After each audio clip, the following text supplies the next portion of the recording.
You know those seasons in life where everything feels up in the air? You're trying to plan a move, make the right financial decision, and juggle 100 moving pieces, all while keeping some thread of normalcy intact?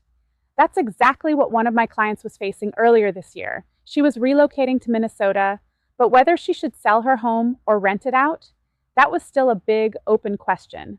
I want to walk you through that journey because it's a perfect example of how real estate isn't always black and white, and how the right guidance can make all the difference. If you're ready to move on, but you can't stop thinking about what it'll take to get there, you're not alone.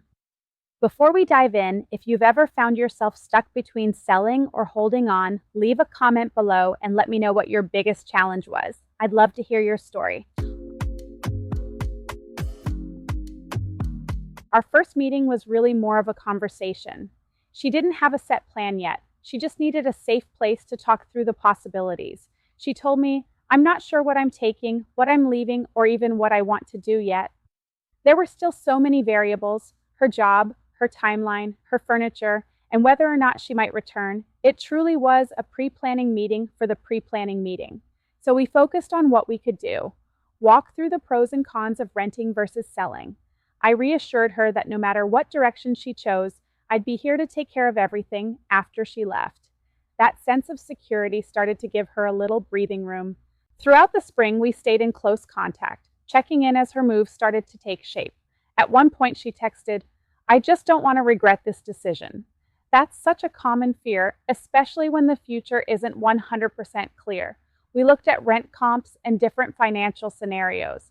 We talked through timelines, potential risks, and what it would look like to hold on to the home versus sell now and plan to return later. Then her job status changed, and with that came a shift in clarity. She told me, "This is different than what I expected. Without that security, I think I'd feel more comfortable selling." By mid-July, she made her move. I told her, "Take what matters, leave what doesn't. I've got it from here." And I meant it.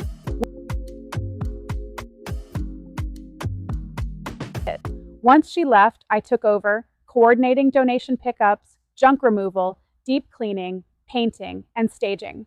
Every update was shared with her, including photos, so she could see the transformation happening in real time.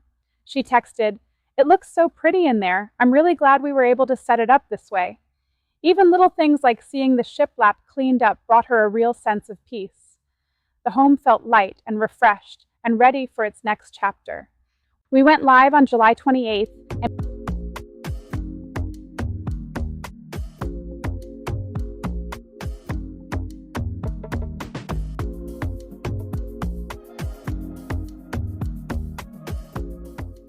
and within days, multiple offers came in. I walked her through the spreadsheet that organized all the offers so she could easily compare price, terms, closing timelines, and net proceeds. Her first message? "Looks like we have a winner. Let's do it." But not long after, she followed up with, "Do you think I'm accepting too quickly? Should I wait for more?" That kind of hesitation is so normal, especially when the response is fast. So we talked it through. I explained what the next steps would look like and why this offer was strong, not just in price, but in structure and reliability. She felt reassured, and we moved forward. After everything closed, she said something that really stuck with me. "You set really high expectations at the beginning, and you completely delivered." That made me pause, because I always aim to keep things grounded, not to overpromise or create unrealistic expectations. My goal is to make things as smooth and manageable as possible. This wasn't just a sale, it was a major life transition, and my role was to make sure she never felt like she was handling it alone. From coordinating every detail, to staying one step ahead of what needed to happen next, to giving her the space and support to move forward with confidence. That's the kind of experience I want every client to have. And if you found this helpful, don't forget to like, subscribe, and hit the bell so you don't miss a future video. If this feels like the kind of support you've been looking for, scan the code or click the link to book a quick Zoom with me. Even if you're still in the early stages, not sure what your timeline looks like or which direction you're heading, that's okay. Let's just have a conversation. And when the time is right, we'll move forward together.